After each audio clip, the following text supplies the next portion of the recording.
Bella a tutti ragazzi, belli dati un nuovo video del specchiacciamercato Batman napoletano, bellati nell'ultimo video di giornata. Come ne avevo anticipato nel precedente video, quello del post partita di Napoli-Juventus, andrò a fare il pagellone della formazione del Napoli.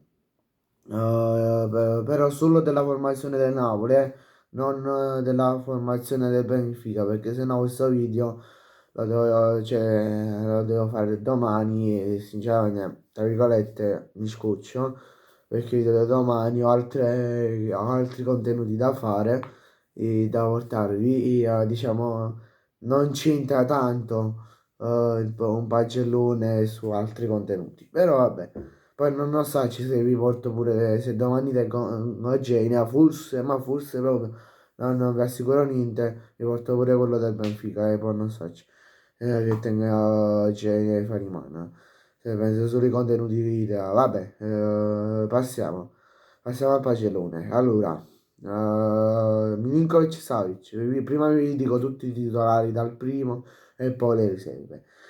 Milinkovic Savic, 4 e mezzo per via dei due gol subiti, soprattutto il primo è stato tra virgolette una scimità, non è che è stato l'imparabile tiro, il gol imparabile della vita, cioè no, è stato un po' fortunato, il primo gol.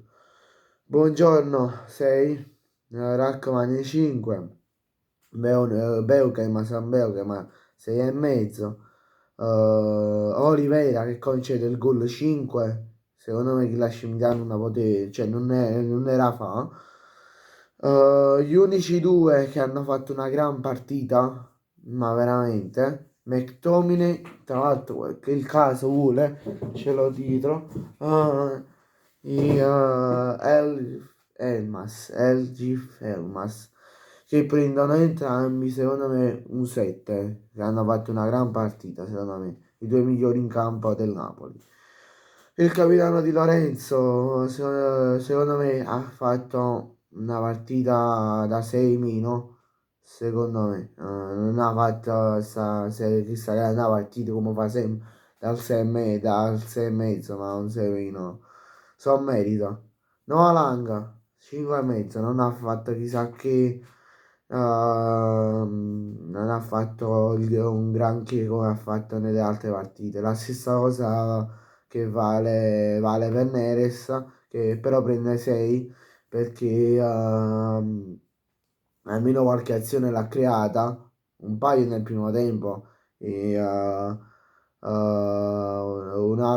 o due nel secondo, quindi il 6 tra virgolette se l'è meritato. Poi Rasmus Soliund 5, Spinazzola 6, Politano che è entrato pure bene in partita 6 e mezzo, ora vi sto citando le riserve che sono entrate, che è andato pure bene in partita 6 e mezzo, però solo quando è entrato, poi non è che ha fatto chissà che, non ha fatto tanto nel resto della partita, diciamo dal 60esimo in poi, non ha fatto più niente, dal 55esimo al 60esimo in poi. Se faceva di più, magari andava a totalizzare un paio di tiri, il 7 meno pure solleva a pigliare, però poi non è che ha fatto tanto. Juan Jesus, prima mi sono dimenticato di dirvelo, 6 e mezzo, normale prestazione da Jesus. E Lorenzo Lucca 5. Perché 5? Che io lo ribadisco, il gol che ha fatto contro il Cagliari è stato fortunato, cioè non è perché è stato Vergara che ci ha messo la palla a fa solo gol, fa così e segna, e così è stato, cioè ce l'ha messo, non poteva fare di, non poteva non segnare perché a volte si va a Nanzais, quindi non poteva fare niente, poteva solo segnare. Poi Antonio Conte 5 e mezzo,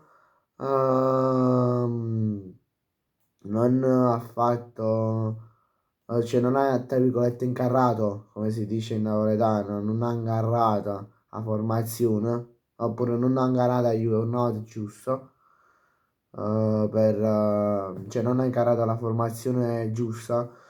Io avrei messo al posto di Beukema, avrei messo Jesus dal primo per far diciamo riposare un po' qualche titolare e poi per esempio avrei messo Spinazzola dal primo, la stessa cosa Politano.